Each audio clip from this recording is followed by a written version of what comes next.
Horace Horsecollar and Clarabella Koe are two of the most obscure Disney characters ever, though you may be surprised to learn that they are two of the earliest supporting characters and friends of Mickey and Minnie, and were long before Donald and Goofy ever made it onto the scene. Horace and Clarabelle were popular characters of the 1920s and 1930s, even appearing on much of the early Disney memorabilia and merchandise. However, with the arrival of Donald and Goofy, who won over audience adoration almost instantly, the two were rapidly and brutally phased out of animation and swept into relative obscurity. In 2019, Horace and Clarabelle turned 90 and 91 years old respectively, and though across their 9 decades of existence, they haven't often appeared on the screen, their look, design, and even personality have evolved drastically through a variety of cycles, along with changing animation styles. In this video, I will trace the evolution and history of both Horace and Clarabelle from their first appearances in the late 1920s up until today. While both fantastic individual characters in their own right, they share an intrinsically and intimately intertwined story which we will explore through all the highs and lows in this edition of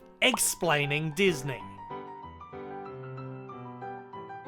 Clarabella Koe would make her first appearance in two of the very first Mickey Mouse cartoons, 1928's Plain Crazy and Steamboat Willie. In both of these shorts, Clarabelle would appear as a regular barnyard dairy cow with very minimal anthropomorphism. She is seen standing on her 4 legs and is used as the victim of some pretty cruel gags at the hands of an incredibly mischievous Mickey Mouse. Horace, on the other hand, would first appear in 1929 Mickey Mouse short The Plow Boy, where he appears just as Clarabelle did earlier as a barnyard animal, more specifically Mickey's plow horse. Unlike in Clarabelle's earlier appearances, however, Horace takes on a somewhat more anthropomorphic design, seemingly being able to change from a barnyard horse on 4 legs to anthropomorphized humanoid on 2 legs at will. Horace switches between both forms a number of times in this short, and in an incredibly clever piece of design work, it's fun to notice how his hooves morph into gloved hands as he transforms. Clarabelle appears in this short too, mostly in the same appearance as before, however she does briefly show the earliest signs of a more humanoid design, as she stands on 2 legs to laugh in one sequence. Note that her hooves also transform into gloved hands. In 1929's The Jazz Fool, Horace would appear once more in this same design, albeit with a slightly lighter coloured body, differentiated from his black head and neck. In this short, Horace would take on a somewhat more prominent role. The beginning of the short would show Horace in his plow horse design, before transforming into a humanoid and assisting Mickey in a barnyard jazz performance. This short would present Horace in a somewhat more prominent role, solidifying him as a main supporting player in the early Disney shorts. 1930's The Barnyard Concert would mark the first time Horace and Clarabelle would share the screen together, playing alongside each other in Mickey's Barnyard Concert. In this short, Horace's design has altered once more, making his entire body the same colour and slightly changing the appearance of his face, most notably adding eyebrows. Clarabelle, on the other hand, takes on her most humanoid design yet, with animators making her appear more human and more attractive by adding eyelashes and shiny eyelids to represent eyeshadow. This is the first short to see both Horace and Clarabelle remain entirely in their humanoid design, though it is interesting to note that other non-anthropomorphic cows are seen during the short, which seem to take on the same design as an early Clarabelle, one of which Horace is seen using as a musical instrument.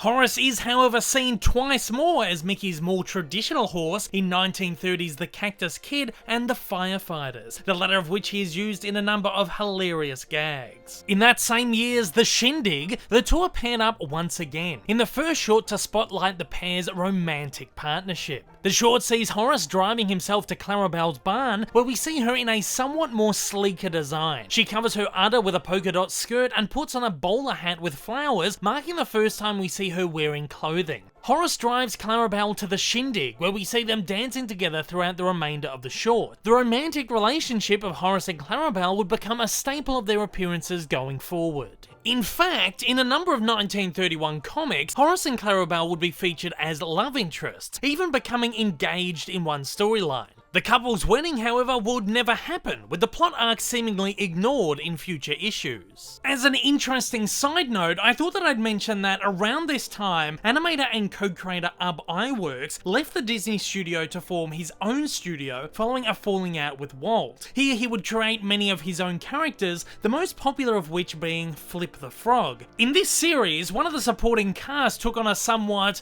familiar appearance. No, you are not looking at a guest appearance of Horace the Horse here, you are in fact looking at Horace the Mule. That's right, Horace without the H. Genius, right? And old Ub didn't stop there. He even introduced this sassy female cow in one of his shorts. It seems that she wasn't ever given an official name, but I'm guessing that if she was, it would have been something like Clarabelle. But I digress. Between 1930 and 1942, Horace and Clarabelle would almost exclusively appear in shorts together, side by side, though it would not be uncommon for the characters to occasionally appear in shorts separately. 1931's The Birthday Party marked the first time that Clarabelle was seen in a dress skirt and the first time Horace would be seen wearing his fedora hat. Both elements would become staples of the characters' designs from there on. That same year's The Beach Party would see the two characters in full sets of clothing for the first time, albeit in swimwear. Shorts such as The Beach Party would solidify Horace and Clarabelle as close friends of Mickey and Minnie before Donald and Goofy were introduced. In fact, in these early years, Clarabelle would be positioned as Minnie's best friend in the shorts, while Horace would become a regular partner of Mickey's in the comic era.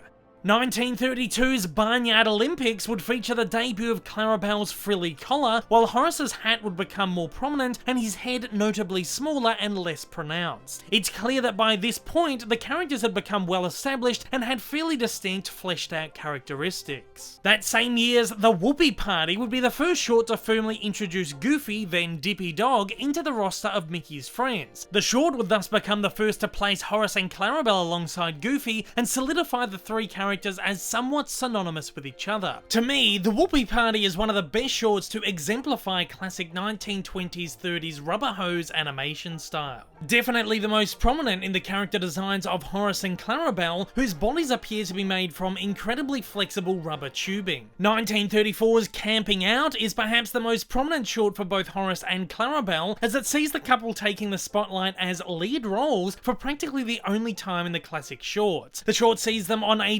disastrous camping trip with Mickey and Minnie, where Horace is terrorized by mosquitoes. Horace is used as the main focus of the short's gags as he fights off the insects in a set of hilarious story movements. With Goofy now becoming a somewhat popular character, and with Donald Duck's first debut only months away, it's likely Disney and his storymen were experimenting with characters and seeing who audiences reacted best to as the roster of Mickey's friends continued to grow.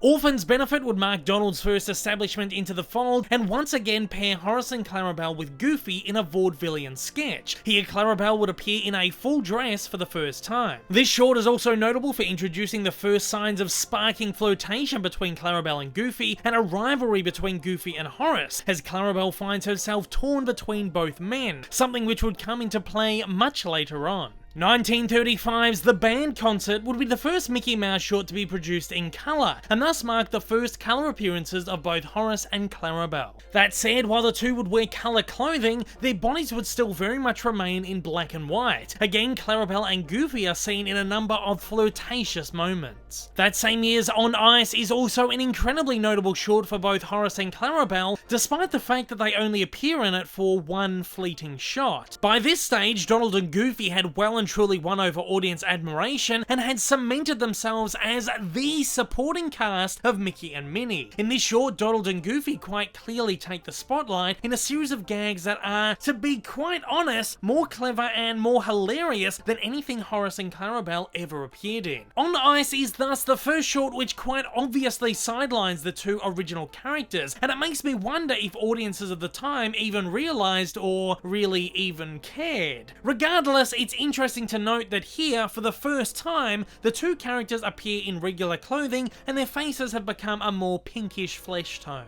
Over the next few years, Horace and Clarabelle would begin a fairly rapid descent into obscurity. Despite the release of 24 Mickey Mouse shorts between 1936 and 1938, the two only appeared in 4, sometimes together and sometimes alone, but always delegated to cameo-only appearances. Across 1939 and 1940, Donald Duck alone appeared in 18 shorts, many from his own headlining series. Horace and Clarabelle, on the other hand, would appear in none. Their next major appearance wouldn't be until 1941 in the remake of 1934's Orphan's Benefit. This short is pretty much a shot-by-shot, beat-by-beat remake of the original, which was one of the most popular Disney shorts up until that point. The short was recreated in colour and utilised newer character models and artistic techniques. This short thus becomes the best early example of the two drawn using the squash and stretch techniques and Fred Moore's cuter character designs, which debuted a few years earlier at the studio,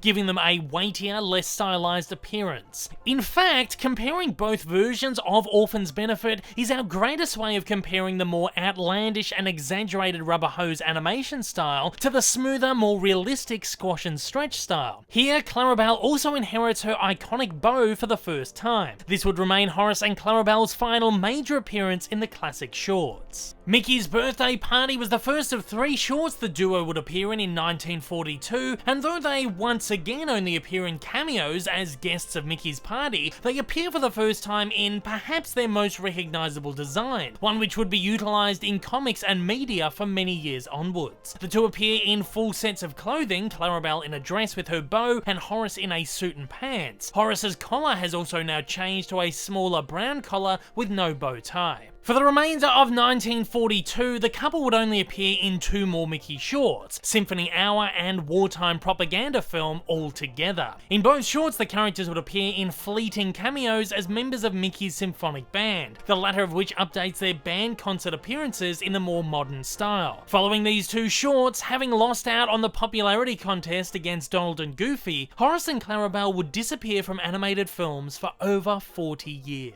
While the two would disappear from screens, they would be utilised in comics fairly regularly between the 1950s and 1970s. Most notably Clarabelle, who at some point in the late 1960s formed a blossoming relationship with Goofy in an attempt by storytellers to give him a girlfriend. She would also often appear as the damsel in distress in the Super Goof comics. At this point, Horace disappeared even from comic stories, and his whereabouts or assumed separation from Clarabelle was never quite explained. Goofy would not only steal Horace's girl, but also his best friend too, as he was transitioned into the role of Mickey's sidekick in the comics. By the 1980s, both Horace and Clarabelle would disappear from American comics, but would remain a staple of those in Italy and Europe, where they remain beloved characters to this day. As the two underutilized characters slipped away from American comics, they did however make a brief comeback to animation in 1983's Mickey's Christmas Carol. This extended Mickey short was the grand return to animation for many of Disney's classic characters, many of which had been retired from animation after the death of Walt Disney nearly 20 years earlier. As always though, Horace and Clarabelle's appearance in the film was fleeting, as was their brief appearance in 1988's Who Framed Roger Rabbit, where they once again appeared in their classic 1930s design.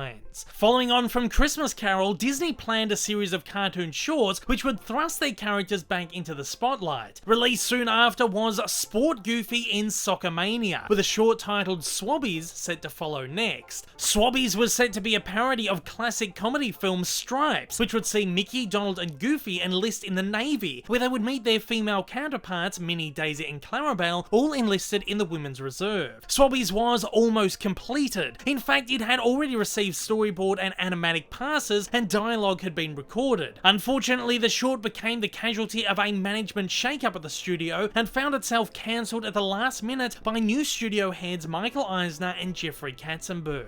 Clarabelle wasn't the only one set for an ill-fated comeback around this era, as in the early 1990s, following the success of the Disney afternoon television cartoons, an idea for a series called Maximum Horsepower was thrown around at the studio. The show was set to star Horace and would explain his sudden departure from film to the 1940s in an alt-reality kind of way. Horace would be depicted as a temperamental actor, tired of being sidelined by Donald and Goofy. After discovering that Mickey had been cast in Disney's upcoming epic Fantasia, Horace would storm down to the Disney studios in Burbank to demand a starring role as well. Just before he steps into Walt's office, Horace would be abducted by aliens who believe he to be the savior of the galaxy. The show was set to be a sci-fi adventure comedy and would see Horace as a galactic hero, despite wanting nothing more than to return to Earth to become a movie star.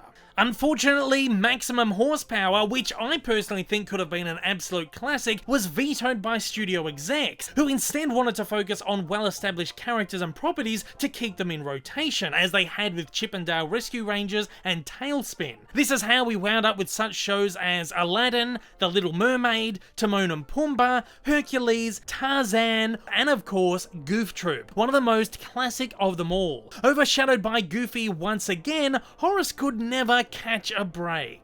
Thankfully, both Horace and Clarabelle would get their dues in 1990's extended Mickey short The Prince and the Pauper. Here the two would appear in their classic 1940s designs, though with a slightly updated modern look, and would appear in themed costumes. Clarabelle would appear briefly as a peasant, while Horace would take on a more central role as the pompous tutor of the prince, who appears a number of times in the short. Here Horace would appear in his very first major speaking role over 6 decades after his initial inception. He would be voiced by Bill Farmer, who still voices the character to this day. Surely His Highness has not forgotten his royal duty. The two would once again feature in incredibly small cameos throughout the 1990s. They could be seen in an episode of Bonkers, and in 1999's Mickey's Once Upon a Christmas, again as background characters. What's most interesting to note here is how their skin colours have changed and are differentiated from one another. Perhaps the most significant later appearance of the two characters came in 1999 series Mickey Mouse Works, where the two would often appear in Mickey, Donald and Goofy shorts. Clarabelle would be seen more often than Horace as a friend to both Minnie and Daisy, and once again a love interest of Goofy, but Horace would also make the occasional appearance. These appearances led to the characters having a more prominent role in 2001 series House of Mouse. Clarabelle would be shown as a regular visitor of Mickey's club, still friend of Minnie and object of Goofy's affections. Meanwhile, Horace would appear as the club's resident technician, who is always getting himself into trouble and causing technical difficulties. These appearances would help Horace and Clarabelle gain prominence as recognisable side characters of the modern lineup.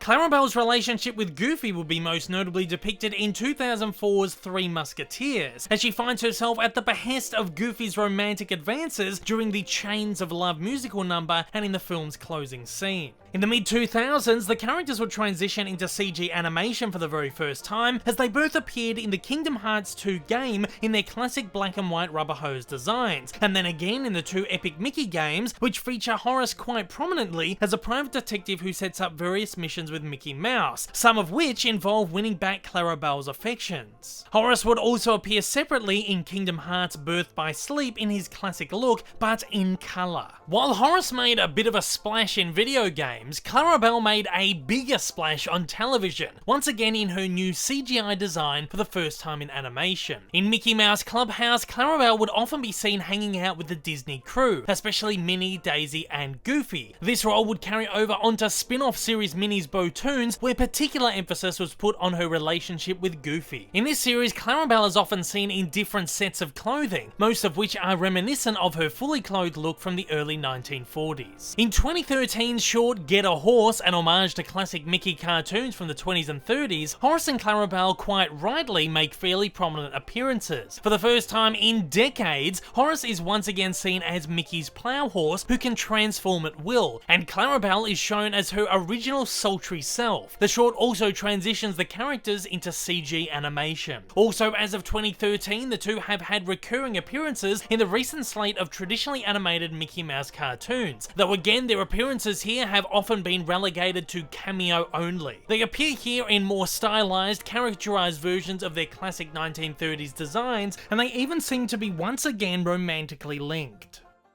More recently, however, both characters have appeared in Mickey and the Roadster Races. Clarabelle appears more frequently in her clubhouse design, though with more refined and polished animation, though Horace has made frequent appearances as famed Spanish racer El Horace Horsecollar. In his debut, Horace sparks a rivalry with Goofy, however the two end up friends by the end of the episode, putting to bed over 50 years of competition. While Goofy and Clarabelle have been seen as a couple throughout this series, in this same episode episode, Clarabelle shows some flirtatious affection towards Horace, making us wonder whether the two are done just yet after all. While the two remain fairly irregular characters in the Disney lexicon, it's certainly wonderful to see them both once again being actively used, perhaps more so than ever before. The modern age has plucked the two from relative obscurity and back into the public conscience. However, I still think the two could be utilised a little bit more frequently and more heavily. These are two characters that have great potential, but never seem to reach the heights they always aspired to. And at that, it's over to you guys. What are your thoughts on Horace and Clarabelle? How would you like to see them utilised in the future, and what's your favourite appearances of the two so far? Fire away in the comments below and let me know your thoughts. If this is your first time viewing one of my videos, you like what you've seen, you'd like to see more like this in the future, then please don't forget to hit that big old subscribe button up on your screen right now, and also hit that like button down below if you're feeling extra generous. Also, don't forget to check out my many social media accounts, and please consider supporting me over on Patreon. Thanks for watching, guys, and I hope you have a wonderful day.